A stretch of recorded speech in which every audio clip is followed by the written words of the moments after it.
Unfortunately, the Sixers' first showdown with Doc Rivers since he took over the Bucks did not go their way. Milwaukee easily beats Philadelphia 119-98. Early on in this game, Damian Lillard and Bobby Portis were on fire. Dame Lillard's first 7 points of this game. I believe he had 15 or 16 at the half. I know Bobby Portis had 15.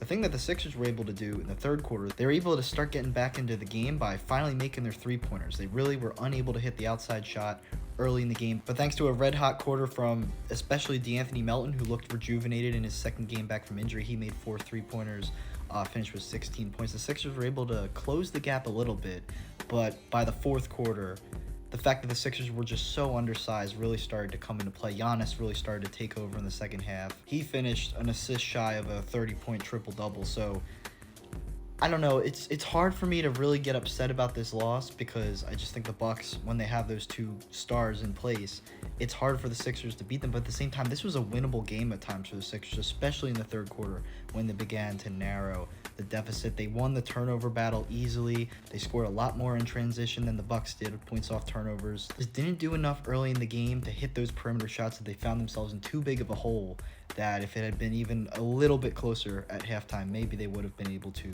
find a way to win this game. But by the fourth quarter, the wheels fell off. I thought Maxey continued to be fantastic. I talked about him the other day, but he's been not afraid of contact really all season, but especially lately with Embiid out. I think he's become a lot more comfortable just driving in there and getting some of those free throws that the team's missing without Embiid, but he's also still such a great shooter. He had another great game despite the loss. Buddy Hield had a really bad game. We saw him get blocked by Pat Connaughton. That was, kind of indicative of the day he had. Just wasn't hitting his threes. Kind of was out of rhythm, but I'm more frustrated with Tobias Harris, who's been horrible without Embiid. There's moments when Tobias Harris, when he's aggressive, he can make up for the fact that, Giannis and Brook are bigger than him, better defenders than him. When he's looking for contact, when he's not afraid to drive, he can score 15 to 20 points and be an effective player. But today, so passive. So many times he would drive into the paint only to stop, pivot, pass out to the corner, or panic, maybe make a turnover. Just wasn't confident in his ability to get in the paint against those Bucks guys, and he also missed his fair share of jumpers. Kelly Oubre, I don't know what's going on with him sometimes, just trying to posterize guys in the middle of the game. He did it early against Brook Lopez. He tried to do it later in the game. Just take the foul, either take the layup or try to draw a foul. Just he's doing too much. Missed his fair share of mid-range jumpers. But I will say there's also moments where he plays great because he had some really impressive offensive rebounds in this game at times. He plays hard. He always, pretty much every game he plays hard. He cuts well. He's an effective role player, but right now for this team, he hasn't been what they need him to be. And maybe that's because Embiid's out, but he just wasn't up to snuff today either.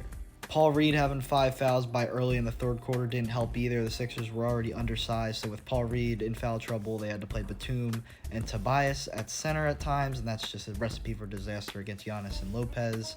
Bobby Portis as well had a really nice game. Overall, a couple guys needed to play better, but I'm still encouraged by the Sixers' last, I'd say, 5-6 games without Embiid. I think they've started to figure out the way they need to play without him. It's just when you go up against Milwaukee, that's just a big team, a good defensive team in the front court, and they just weren't able to do enough against them. And I think that's to be expected, but at the same time, they made enough errors, and Doc Rivers has blown enough games with the Bucks already that this could have been a win for the Sixers, but they just didn't do enough on offense to make that happen.